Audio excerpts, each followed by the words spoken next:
More than 6 million Canadians live with a disability, facing battles in healthcare from lack of treatment options to expansion in medical assistance and dying legislation. What does that mean when we have these institutional forces dictating who has the right to live? There is an assumption disabled people are not living a full life. Employment rates are 20% lower than people without disabilities.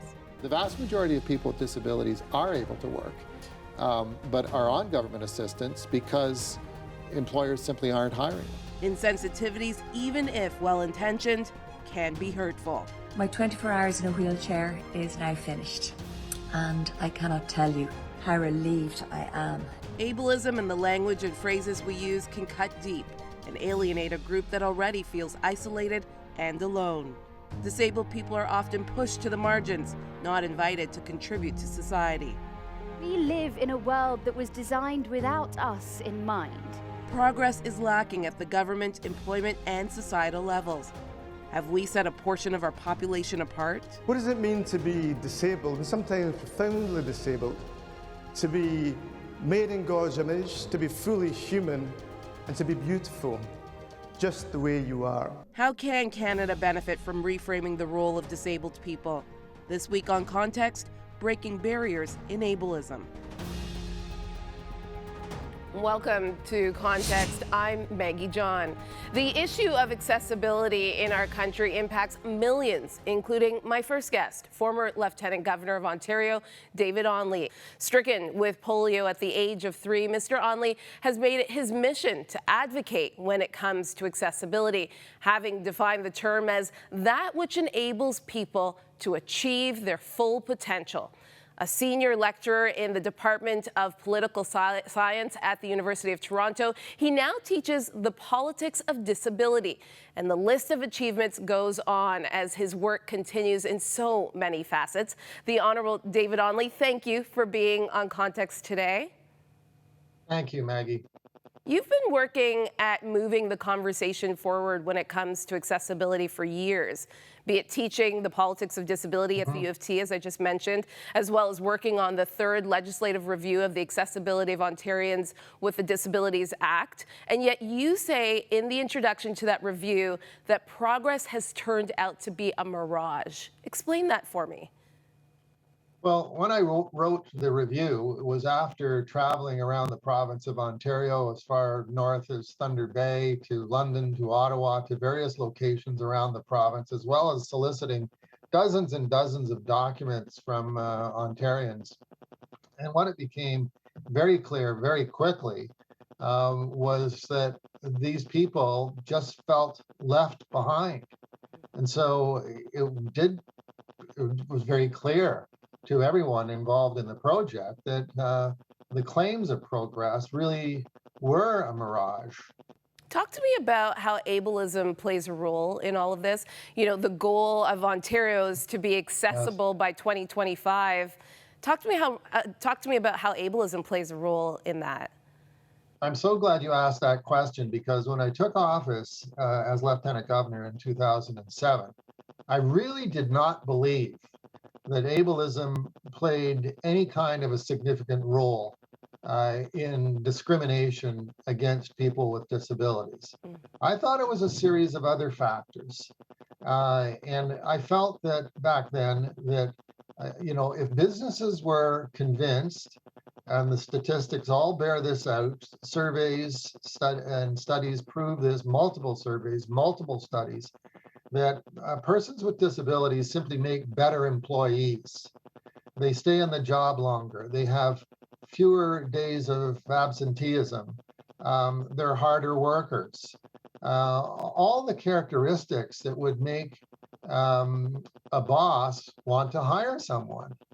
And yet, notwithstanding the multiple examples, the employment rate for people with disabilities was still just a fraction of what it is for the general public. And so over time, I started to look more and more during my term into the term ableism, which is discrimination against disabled people. Essentially, that's what it is. And, in our society, there's so many isms that we have to cope with, that I can understand why people might just look at this relatively new term of ableism and go, oh, well, what's this? But it wasn't until I watched a video online at a TED Talk by a Paralympian by the name of Amy Mullins that really hit home to me. But at one point, she decided to look up the word disabled in the dictionary just to see what she could find. And she was not sure what she was going to find. And what she found was dozens and dozens and dozens of pejorative terms that we use every day in our culture. And she said, this is what ableism is all about. You know, it's just part of our daily language, unfortunately. So we'll refer to someone doing something unusual and say, well, they're crazy. Yeah. Or they're nuts. And, you know, that's an insult to the mental person, the person with a condition of their brain. Or that's so lame. And even in baseball broadcasting, there's an ugly phrase that they use, and that is that the situation is a cripple shooter. So we have to watch what we say, and we really do need to look into what the multiple phrases are as it relates to people with disabilities. Yeah. David, we only have a couple minutes left before we take a break, but I want to get to this question because it is so pertinent on what's happening today. There have been alarms sounded by advocates in the disability community when it comes to the changes in legislation around medical assistance in dying. Some saying it is now more easier for a person with a disability to die with assistance than it is to get a job or proper assistance in the country. Tell me what your thoughts are on that. Well, in Ontario, the ODSP, Ontario Disability Support Payment Plan, offers barely $1,200 a month to a person and $250, that's for room and board, $250 for food. And there are so many restrictions on these folks that they're kept in a state of sub-poverty. Now, I wish we could say it was quote unquote only Ontario that has that program, but virtually every province in the country has an equivalent program. And so what we have are the poorest of the poor in this country, you can say with certainty, are disabled people. And there's no way out. If they go out and if they're able to get a job, the money that they get from government is clawed back, instead of allowing them to make some growth, enabling them to put something away, enabling them to, I don't know, buy a microwave or a hot plate or a new toaster. But the system does not allow it for them. And what bothers me so much about it is, first of all, you know, it's a ridiculous system. It's cruelty. If you did this to an animal, you'd be arrested. But we do it to people, and it makes no sense, because if they were encouraged to get a job, if the ODSP system was set up to work towards getting these people jobs, they'd then become taxpayers. And if they became taxpayers, then the government would have more money for programs. I'm saying it with some degree of sarcasm, but it really does make you wonder. Yeah. We're going to resume our conversation with the Honorable David Onley later on in the show. But let's hear from one woman who also has firsthand knowledge of the issues concerning people with disabilities. Ableism causes the support needs of people with disabilities to be viewed as excessive and unsustainable. This has enormous and very dangerous implications for the expansion of MAID. I'm joined now by Dr. Maggie John. She is the chair of the Ending of Life Ethics Committee at the Council of Canadians with Disabilities and is an adjunct professor at John Dossiter Health Ethics Centre at the University of Alberta. Dr. John is joining us today along with her aide Tyler, whose voice you will also hear. Thank you, Dr. John, for joining me today. Thank you for having me. We just had an election, and many disability advocates were desiring more conversation around the rights of people living with disability. What is the most important issue you feel the government needs to address? In my view, there are two disability rights issues that the government urgently needs to address. First, the federal government needs to work with the provinces and territories to create affordable, accessible housing with user-run disability support services. Right now, in Canada, there are thousands of younger adults with disabilities who are being forced to live in a long-term care home just because there aren't enough disability-related supports, like personal care supports available to enable them to live in their own homes in the community. And the number of younger adults living in the long-term care facilities keeps growing every year. This should be a national embarrassment. In the same vein, the second disability rights issue that the federal government needs to deal with is ensuring that living with disabilities in Canada no longer means living in poverty. Canadians with disabilities need a guaranteed living wage income. Okay, I'm going to touch on that a little bit later because that's such a good point, Dr. Jantz. I also want to hear what your thoughts are. How has the pandemic, you feel, highlighted some of these issues around accessibility and support within the community?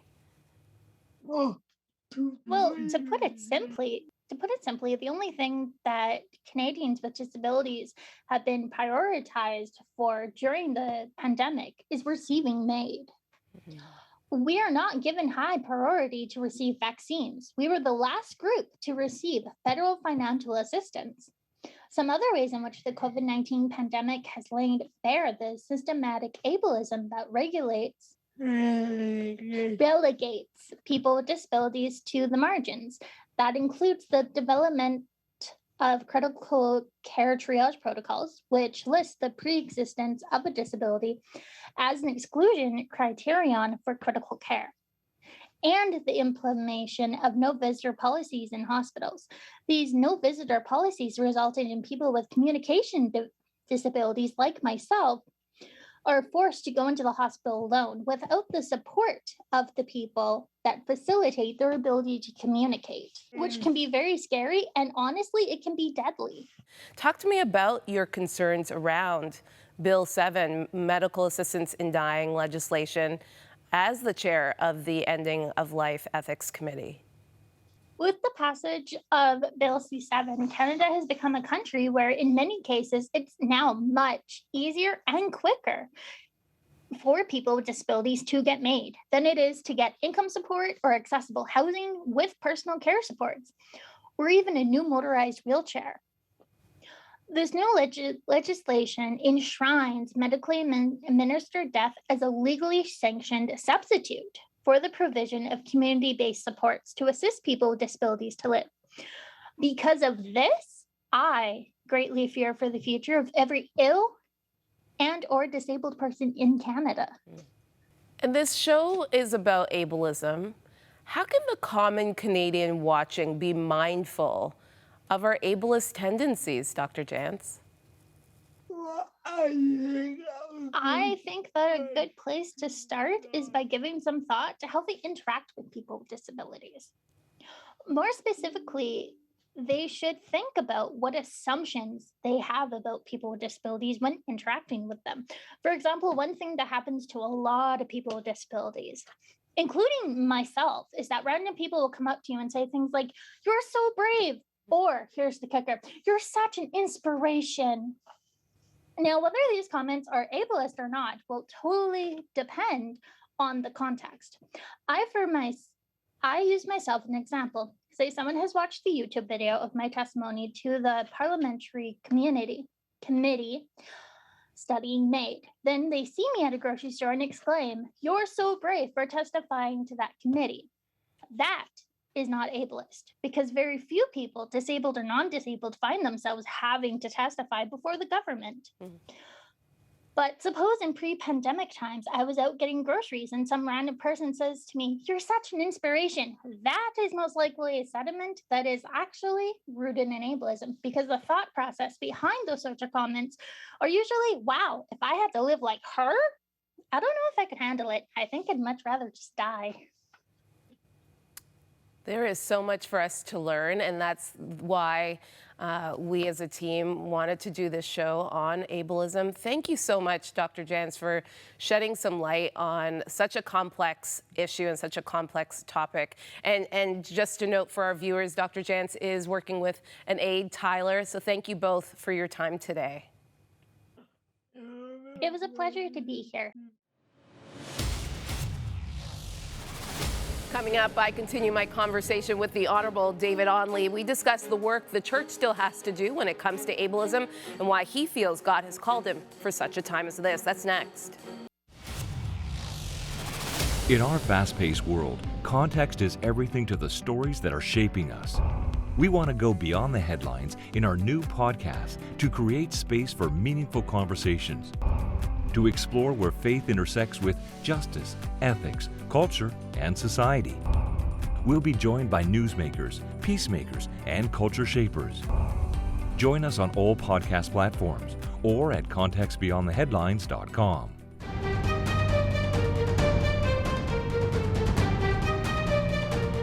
We are back with former Lieutenant Governor of Ontario, David Onley. Mr. Onley, you're a devoted Christian.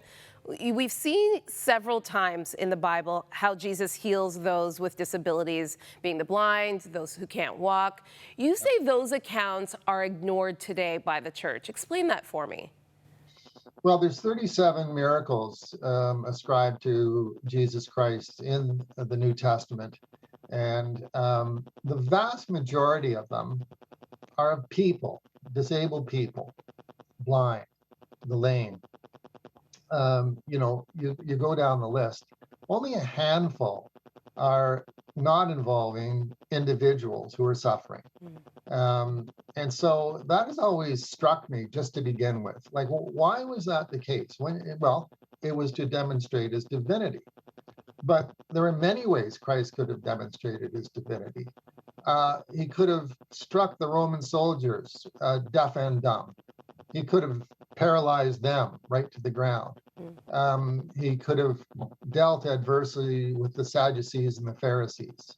So he could have done that, but he didn't. Instead, he went and hired and healed people with disabilities. So that's in the New Testament. Now we flash forward to our society, and we know that 22% of Canadian population are people with disabilities, and 25% of Indigenous people are those with disabilities. And you look at our own congregations and say, well, are we even close to 22%? And the answer is no. Yeah. And I think it's because in many, many instances, not all by any stretch, there's a number of notable examples of the alternative, but in many, many instances, the church is just not actively reaching out to such people. Has the church entered into the conversation even of accessibility the way that it should? I really don't think so. There may be examples I'm not aware of, but I really don't think so. And I think that's one of the things we need to do, is enter into that dialogue. And so far, we just haven't. You talk about outreach to people with disabilities. I want to talk about you, David, and the fact that God has put you in such a great position to be this advocate when it comes to people with disabilities. Talk to me about how challenging that can be, and maybe just the frustrations, but why you continue to do it. Well, I think it's because in our family, both my parents had a strong sense of justice, truly. It was extended to, I think, my siblings, we all kind of inherited that, a strong sense of what's right and what's wrong, and that you need to step up and be the one that intervenes. It does get you into trouble at some times, but that was definitely part of our growing up. I think with my dad being a lawyer, there was a very much not legalistic, but a very strong sense of right and wrong there. And my mother certainly extended that too. So, you know, if you see something that's wrong and you're in a position to correct it, you need to go ahead and correct it. Yeah. The late John Lewis called it good trouble. Thank you, the Honorable Great, yes. David Onley, for getting into some good trouble and sharing Thank today you. with us. Thank you, Maggie. It's been a real privilege. Accessibility and the value placed on people with disabilities in our society. Moira and Jackie are here to discuss. Next. We are an undeniable voice, but we are not political. We are media missionaries.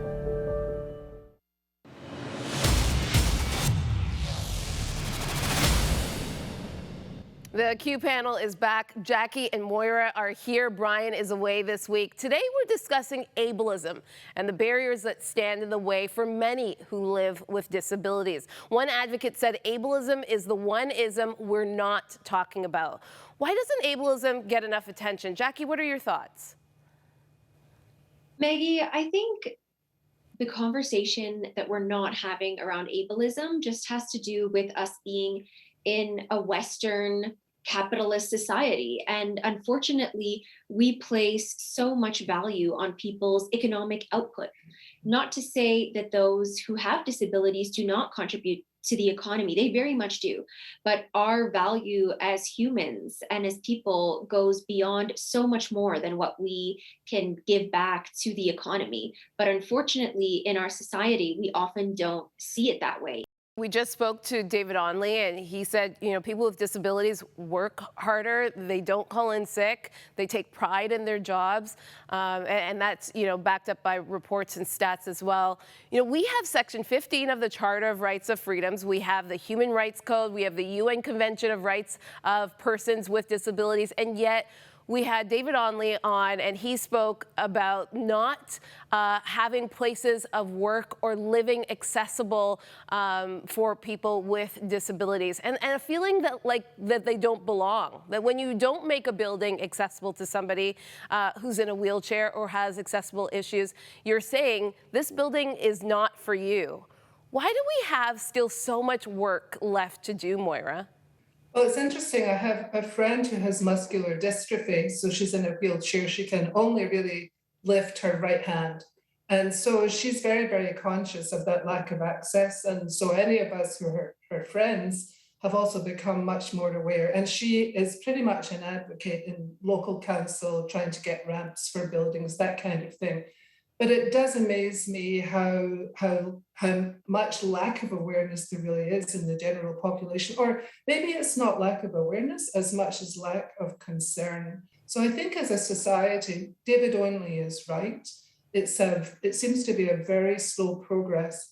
Even with human rights legislation, everything that's legislative is in place. So it seems to me to be more the society itself is very slow to respond to other people's needs. And we're talking about millions of people in our population. 22% of Canada's population are considered disabled. So this is not just a small part of our population. This is a large segment of our population. We have heard about the growing wait list of people in this country desiring to access medical assistance and dying, with the new changes to legislation removing reasonably foreseeable death from the requirement. Many disability advocates are worried about the message this is sending those living with a disability.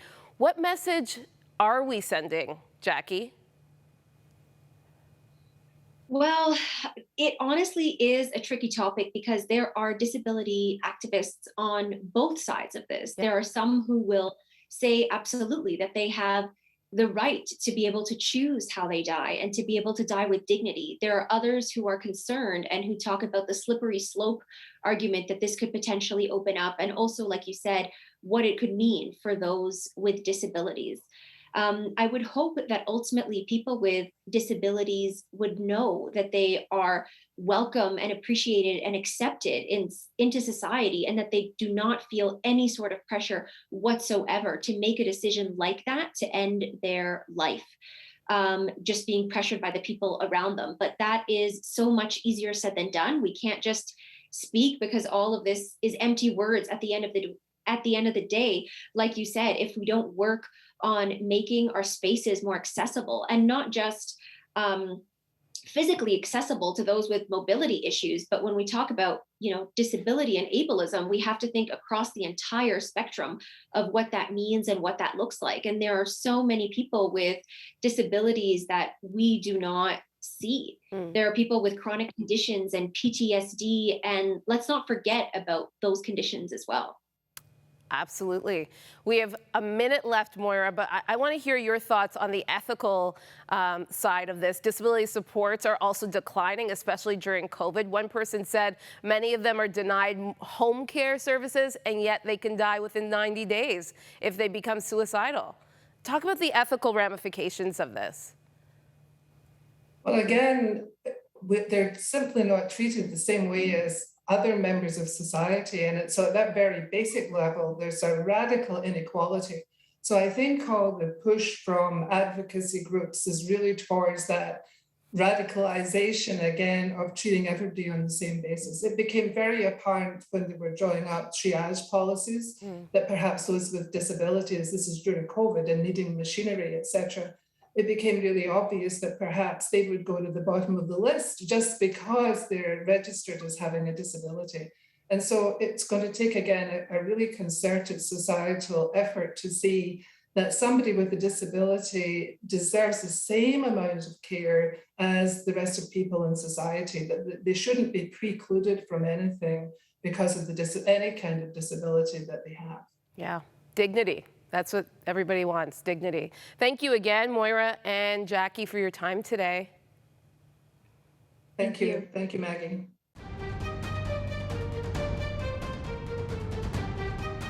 Join us next week as we continue our series on breaking barriers. We will discuss institutional racism. 2 class action lawsuits have been filed against one of the country's largest employers, the federal government, with accusations of racism and discrimination. We hear from some of the plaintiffs. That's next week right here on Context. Until then, thank you for watching. Let us know what you think of today's topic. Join the conversation on Facebook, Instagram, Twitter, and YouTube.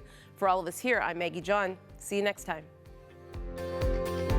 Thank you for your ongoing support of Crossroads, a supporter-funded nonprofit organization and member of the Canadian Centre for Christian Charities. Thanks to faithful people like you, we are able to continue producing Context. You can write to Crossroads, P.O. Box 5100, Burlington, Ontario, L7R 4M2, or visit crossroads.ca to learn more about our programs.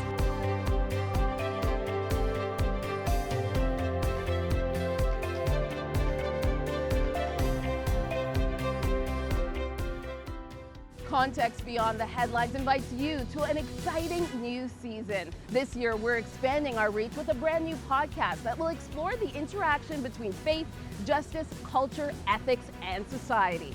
As we move forward with this brand new season and the launch of this brand new podcast, would you consider partnering with Context financially? It is because of the generosity of viewers like you that we're able to continue to tell the stories that matter.